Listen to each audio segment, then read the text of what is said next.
দেশের মধ্যে আম উৎপাদনে শীর্ষে থাকা নওগাঁ জেলার বাগানগুলো 2 সপ্তাহ আগেই ছেয়ে গেছে আমের মুকুলে। অনেক বাগানে মুকুল থেকে গুটি হয়েছে। প্রচুর পরিমাণ মুকুল হওয়ায় এবার বাম্পার ফলনের আশা করছেন বাগান মালিকরা। আবহাওয়া অনুকূলে থাকায় একই অবস্থা রাজশাহী ও চাঁপাইনবাবগঞ্জের বাগানগুলোর। মুকুল পরিচর্যায় ব্যস্ত সময় পার করছেন মালিক শ্রমিকরা। তারা বলছেন, আম প্রক্রিয়াজাত করে বিভিন্ন পণ্য উৎপাদন ও রপ্তানি প্রক্রিয়া সহজ হলে আরও লাভবান হবেন তারা। গাছে সার, কীটনাশক, পানি সেচ দেওয়া হয়েছে। আলু যেমন কোলেস্ট্রল করা হয়, যে আম যদি কোলেস্ট্রল করা যায় তাহলে আবার এভাবে রাজশাহীর কৃষকরা অনেক উপকৃত হবে। আশা করছি এবছরে খুবই ভালো ফলন হবে। ব্যবসায়ী নেতারা বলছেন, এবছর রাজশাহী বিভাগে প্রায় 10,000 কোটি টাকার আমের বাণিজ্য হবে।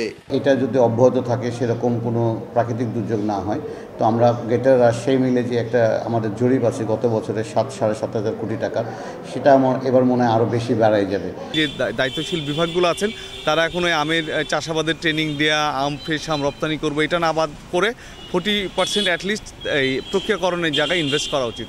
তবে তীব্র গরমে গুটি ঝরা রোধে বাগানে নিয়মিত সেচ ও কীটনাশক প্রয়োগের পরামর্শ বিশেষজ্ঞদের। কৃষকদেরকে গাছের গোড়ায় রস নিশ্চিত করার জন্য হালকা সেচ প্রদান এবং রোগবালাইয়ের হাত থেকে রক্ষা পাওয়ার জন্য একটা ছত্রাকনাশক এবং একটা কীটনাশক প্রয়োগের পরামর্শ দিচ্ছি। ম্যানকোজেব এবং ইমিডাক্লোপিয়ার গ্রুপের ওই ওষুধ এখন স্প্রে করতে হবে একসাথে মিশ্রিত করে। এটা মিশ্রিত করে যদি স্প্রে করা হয় তাইলে এই যে আমের গুটিগুলো ঝরে পড়বে না।